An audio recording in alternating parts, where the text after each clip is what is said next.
China is suspected of spying on Americans via their Caribbean phone networks, which, woof. This is an interesting story because this actually goes into what could happen in the U.S. too. Security experts claim Chinese surveillance may have affected tens of thousands of Americans. He added, no one in the industry wants to bring this public to know the severity of the ongoing surveillance attacks. I want the public to know about it, which was Miller, I'll talk about a little bit more in a second. Mhm. China appears to have used mobile phone networks in the Caribbean to surveil U.S. mobile phone subscribers as part of its espionage campaign against Americans, according to a mobile network security expert, Miller. The alleged attacks appear to be enabling China to target, track, and intercept phone communications of U.S. phone subscribers, according to research and analysis by Gary Miller. The findings paint an alarming picture of how China has allegedly exploited decades-old vulnerabilities in the global telecommunications networks to route active surveillance attacks through telecoms operators. So the way that they're doing this is that they're using signaling messaging which are commands that are sent by telecoms operators across the global network, unbeknownst to a mobile phone's user. So this is happening with your phone pretty much all the time. When you're doing roaming, when you're doing anything like that, they can ping your phone basically. I guess when you watch a show, they call it pinging your phone. Mhm. It's the idea that it can constantly send out information back and forth, and they're saying that they can drop these signalings through batch networks that were in the Caribbean, specifically the Bahamas. Uh, they allow operators to locate mobile phones, connect mobile phone users to one another, and assess roaming charges. But some signaling messages can be used for illegitimate purposes as tracking, monitoring, or intercepting communications. So I know that that's the kind of device that they dropped on this snitch that Tekashi 69 had. So I know for a fact this is the kind of thing that could happen in America it's right now we should be more interested in the fact that China is doing it. But these are like this happens every day. Um, it's that easy to get into your phone. It's But that what? easy to get into. Go ahead. No, I'm saying, what is the actual benefit? Like, they're just trying to get information, like credit card stuff. Like, I don't, I still don't, I don't fully understand like what the benefit. I understand the monitoring aspect, but I don't really see like I don't get like how it really would affect the average person in regards to things. Like, are they just trying to like steal your information for from crooked ways of making money? Or, like, I don't fully understand like So that's the one thing that doesn't make any sense, and they haven't concluded. They concluded two things. They concluded that most likely it was a batch attack to find as much information as possible about people, but it's not directed towards individuals. Like it's not Mm. looking for specific people and trying to find their information. So it's espionage trying to just find what our patterns are. It was interesting because it ran through China Unicom, Mm. which is a state-sponsored it's a Sorry. state-sponsored telecom operator. That's all right. So China Unicom is a state owned telecom operator, and it might just be getting our information to legitimately find out where we are, like are people talking about one topic a lot? It could be stupid, it could be that dumb, or it could be how can we connect to your phone and can it work? Can we intercept your phone by just doing this? And then you do a test run. Yeah. You got to do a large form test run. You can't just like roll out a whole signaling campaign and then get caught by the government. Yeah. Maybe it's also like they talk about people's properties, intellectual properties. Maybe they're using it to Yes. find out information regarding like, oh, we could make this or do this, by utilizing this. You know what I mean? Like listening to not necessarily conversations, but like things that would be relevant for them to be able to steal people's intellectual property somehow. It's interesting, man. I like technology is moving so fast, and like the people that really know how to use it, to do stuff like this, it's kind of intimidating because you never really fully understand the reasoning behind some of this stuff. Like like shutting down. If they could do this, maybe they're doing it so that maybe they could do a denial of service type of thing. You know what I mean? Attack. Where people Yes. can't like get on the phone or whatever if there's an emergency. If there was like, let's say they had an assault somewhere or whatever, they bomb something or do something crazy somewhere.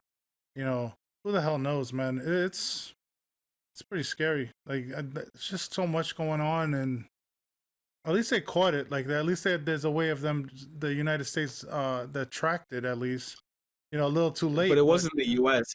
It was actually a independent contractor, security oh, contractor who's okay, is so maybe the U.S. knows because that contractor and that company told them, yeah, but yeah. basically it's not the government at this point. It's a lot of independent contractors.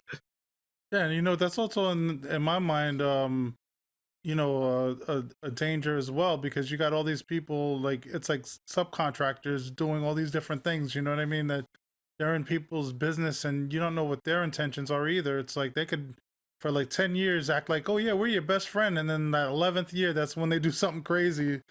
You know, like the long waiting game. You know, is you know look at China. China start. I mean, I don't personally have anything against China or any other country because you know our beliefs are based on what our government is telling us. You know what I mean? At the end of the day, look what they said with Iran and everything. I'm not saying that Iran is a perfect country because I'm not. I don't know enough about it. But you know, like when Trump did the, you know, they had that back and forth like incidents where they were bombing and fighting or whatever.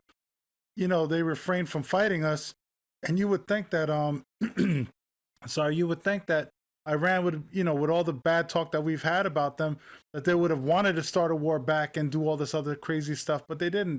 They refrained from attacking us again. So, you know, it's I don't know what to believe when it comes to government. All I do know is that at the end of the day, we're just like the people in the middle of all these people playing stupid war games and information what's the word, stealing information from each other. Espionage. Yeah, espionage, right? So Espionage. yeah, so it is what it is, man. I hope the technology helps people in the future, but I don't trust like what our country says about other countries anymore. I don't trust what they say about their, you know, because they're all, each country is going to say whatever is beneficial for their people to believe that, well, we're the best, we're the ones that are right in this situation, and so on and so forth. You know, like I'm sure Kim Jong Un like does the same thing. Oh, America is this and blah blah blah blah blah. But you know, they do all these nuclear testing, which to me is crazy. But maybe in certain things, I don't know. I don't know what's going on over there. I'm only hearing what our country tells us and what other people that may have visited in that area have told people, you know, and I don't know if it's trustworthy or not, but it is what it is. But I mean, that is the one positive about a Biden administration is that we'll probably get back to the sanity of us talking with other countries in what we see as a normal fashion. yeah, Like we won't cater to North Korea. I know that. And I don't think we should after we placated to them for 4 years, which was weird. It was a weird thing to have Trump say that he fell in love with Kim Jong Un. mm, Weird to hear him like applaud all of these, I guess, your Bolsonaros, your what's the uh guy who Putin. runs the Uh, Philippines? uh, No, um, Putin too. uh, Putin too. yeah, yeah. What's his face? It I can starts see with his. I can see his. it starts with a. Does it start with a M? Oh man, well, it's not Bolsonaro. Who's the other? Oh, you're thinking of Modi too, which is another person. There's another Yeah, one. yeah. Like, I mean, and Modi is an interesting character because he's just trying to bring in a little bit of corporatism into India, and I Yeah. think that I understand what his goal is. So I'm less offended by what he's doing, and I can acknowledge that that's a different country. You know, they Yeah, have a different history to deal with. yeah, yeah. But yeah, it's scary. Who do you trust, right? At the end of the day, it's like there's so much power and money and people with their own you know shenanigans that they're pulling behind the scenes. You know what I mean? Like it's hard for us to really you know grasp what's actually really happening and why they're doing. You know, over time you get to see where it's developing into. But if they're doing things and it's like when Trump was, you know, well, he still is, but while he was president, he was doing a lot of random things that made no sense. You know what I mean? Like, why is he doing this? Why is he doing that? Like, even now, like with the election stuff and everything, it's like, is he still planning on something crazy? You know, with all the Proud Boys stuff that's going on, and you know, it's just, I don't know, man. It's just it's scary. It's scary times, but whatever, like we still got to move forward and hope that there's some level-headed people that are, in the background playing, a role that's going to actually prevent some of the chaos from getting even worse, so we'll see what happens, it is what it is. So but I mean, whatever you. Oh no, that's it. There's not much to talk about here. It's more just to inform people that if you look at here, they tell you that it's the most cases in 2018 when they found the surveillance. The cases were heaviest in 3 and 4G networks. So it's pretty much, I think the DOS attack that you're talking about is literally what you need to worry about. The denial of service all at once. That's probably what they're aiming for, less than tracking us, because that wouldn't do them any good unless we're in a war situation. So that's just my personal belief. I just think it's important to note that it's occurring. Were they Huawei phones? Because that's what they're always talking about. Do you know, like, did they say anything? I don't see anything in the article. Basically, no. So what they actually did is that they used these networks from Bahamas and from Barbados, correct? Yeah, Barbados. So they were just sending the signaling through that. It's like kind of a way to patch through. So it'll go to your phone, and who knows, maybe some of those weird calls, I get spam calls pretty frequently now. Some of those scams and like them hanging up could just be that.